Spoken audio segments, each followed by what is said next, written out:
اچھا، ایک آرگیومنٹ یہ ہے کہ برطانیہ میں ریڈیکلائزیشن یا ایکسٹریمزم میں جو اضافہ ہو رہا ہے اس میں خود برطانیہ کی خارجہ پالیسی کا بھی کافی کردار ہے، اور یہی آرگیومنٹ لیبر پارٹی کے رہنما جیریمی کوربن بھی دے رہے ہیں۔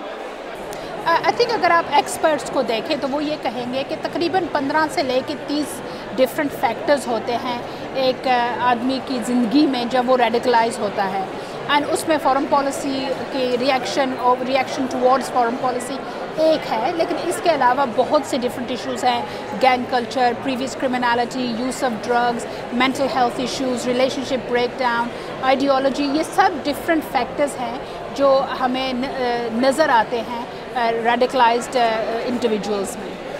بیرونس، آپ نے جو ہم فیس بک لائیو کر رہے تھے اس میں کچھ اپنی ہی آپ کی جو گورنمنٹ کی پالیسیز ہیں آپ نے کہا کہ اس سے آپ ایگری نہیں تھی، وہ کیا ایسی چیزیں تھیں ان ریلیشن ٹو مسلمس؟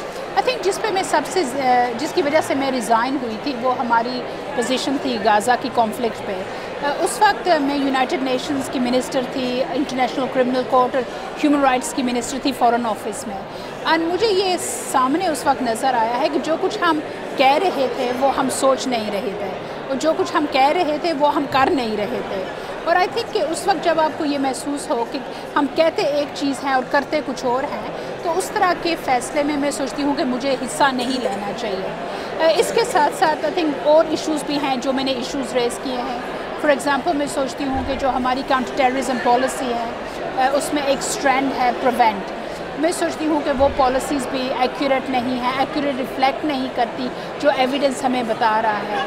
اور اس کے ساتھ ساتھ میں یہ بھی مجھے کنسرن ہے کہ لیبر گورنمنٹ جو ہم سے پہلے آئی تھی اور ابھی کی کنسرویٹو گورنمنٹ تھی، وہ ایک پالیسی اڈاپٹ کر رہے ہیں مسلمانوں کے ساتھ جس میں وہ زیادہ تر کمیونٹی کے ساتھ انگیج نہیں کرتے۔ اور میں بار بار یہ کہہ رہی ہوں کہ ایک کمیونٹی جو 3 ملین کی سائز کی ہو اور ان کے ساتھ 12 20 25 لوگوں کے تھرو انگیج کرنا انگیجمنٹ نہیں ہوتی۔ اور اگر ہم ریلی اپنی کمیونٹی مسلمان کمیونٹی کو سمجھنا چاہتے ہیں اور ان کو یہ محسوس کروانا چاہتے ہیں کہ وہ اس ملک کا ایک حصہ ہیں، تو ہمیں صحیح طریقے سے ان کے ساتھ انگیج کرنا پڑے گا۔ برطانوی مسلمانوں پہ آپ نے ایک کتاب لکھی the enemy with in, tell of British Muslims. یہ اینیمی ود ان گھر کا فرد کب بنے گا؟ دی اینیمی ود ان یعنی کہ اندر کے دشمن، جو ٹائٹل میں نے استعمال کیا تھا وہ اس وجہ سے تھا کیونکہ جب میں گورنمنٹ میں تھی اس وقت ایک کامنٹیٹر، رائٹ ونگ کامنٹیٹر نے لکھی تھی ایک کالم جس میں انہوں نے یہ کہا تھا کہ یہ کیسے ہو سکتا ہے کہ ہم ٹیررزم کے خلاف جنگ لڑ سکتے ہیں جب بیرنس وارسی ٹیبل پہ بیٹھی ہوئی ہے اندر کی دشمن۔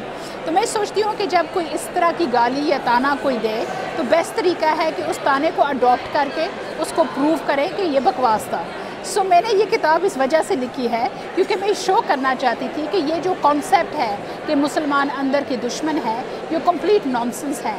جب میرے دادا جی اور نانا جی نے اس ملک کے لیے اپنا خون پسینہ دیا ہے جنگ میں، سیکنڈ ورلڈ وار میں برٹش انڈین آرمی میں سرو کر کے، جب میرے والدین نے یہاں کی محنتیں مزدوری کر کے اپنی زندگی بھی بنائی لیکن دوسرے لوگوں کی بھی زندگی بنائی، اور جب میں نے اپنی گورنمنٹ کو، اپنے ملک کو ٹاپ لیول پہ سرو کیا ہے، میں تو یہ پوچھتی ہوں کہ کب تک ہمیں وفاداری کے ٹیسٹ دینے پڑیں گے؟ انف، ہم اندر کے دشمن نہیں ہیں، ہم اس ملک کے حصہ ہیں، اور اس بک میں یہ ایکسپلور کرتی ہوں۔